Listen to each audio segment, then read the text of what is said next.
Hey everyone, Kevin Newsom coming to you from H-Town on this early January day.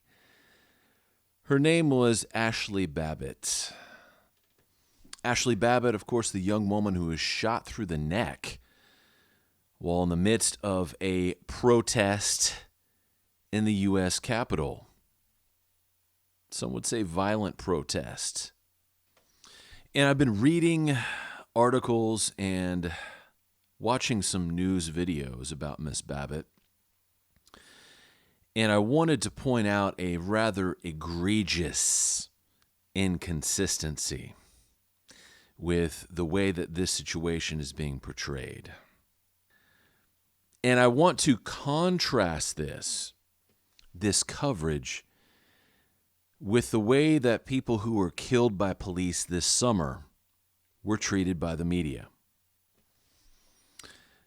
And I do this because there's a general theme from the Baghdad Bob media, the Pravda press, that this woman got what she deserved, that she shouldn't have been there, and that it's just a matter-of-fact event. If you break the law in such a circumstance and you get killed, that's just the way it is. And it's unfortunate because this summer, the events of this summer concerning George Floyd brought up a lot of serious questions about policing in the United States, especially regarding the use of force.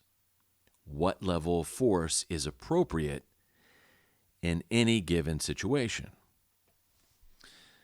And that question is still valid. And Miss Babbitt's death, unfortunately, still leaves us asking those questions. Now, it's highly unlikely that this issue will be mentioned in the press in that manner.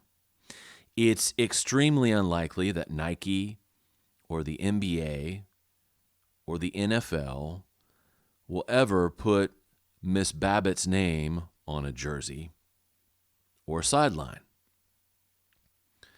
But her death still begs the question: what is the appropriate response in any given situation when someone's breaking the law?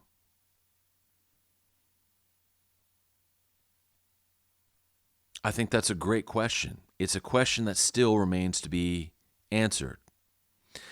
And despite the mainstream media telling you that Miss Babbitt got what she deserved and that in some ways they're happy that she's dead, she's still a human being with a family, with relatives, and with friends.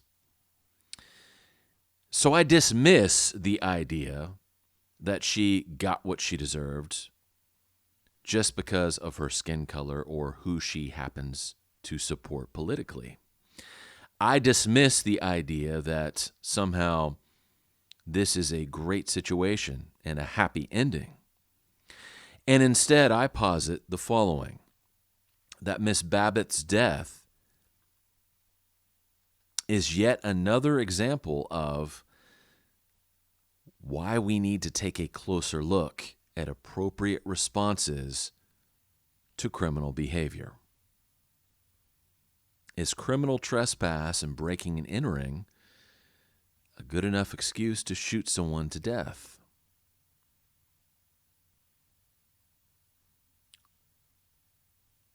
Is resisting arrest and running away from arrests a good enough reason to shoot someone to death? Or would a non-lethal response such as pepper spray, mace, or even a taser have been more appropriate? These are important questions that I have to ask because the media refuses to do so.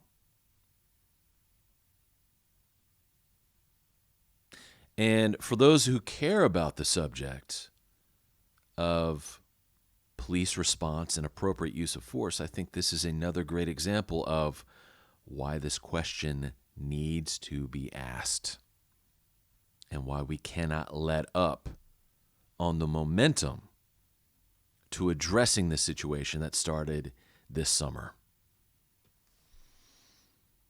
Because whether you agree with Ashli Babbitt's politics or her past, or whether you agree with George Floyd's political views or his past, or whether you agree with Rayshard Brooks and his political views and his past, all three roads lead back to that same question.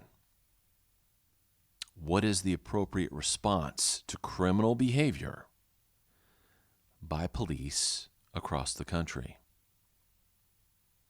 This is Kevin Newsom coming to you from H-Town.